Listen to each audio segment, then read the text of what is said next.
Sir ஒருத்தவங்க வந்து message போட்டிருக்கிறாங்க, அவங்க வீட்டில் அவங்க அண்ணனும் அவங்க அண்ணியும் அவங்க அப்பாவை சரியா பார்த்துக்காம மகன் மருமகளால் கைவிடப்பட்டது பெற்றோர். அவங்க வந்து இப்போ எங்கள் வீட்டில் தஞ்சை அடைஞ்சிட்டாங்க.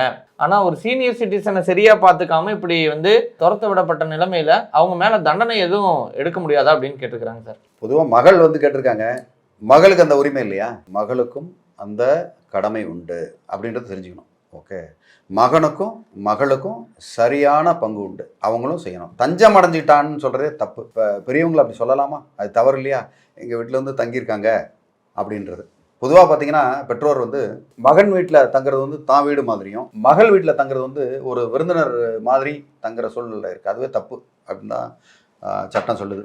ஓகே, ரெண்டு பேருக்கும் சமமான ஒரு கடமை உண்டு அப்படின்றத ஒரு முக்கியமான விஷயம். ரைட், இப்போ மகனும் மருமகளும் விரட்டி விட்டாங்க.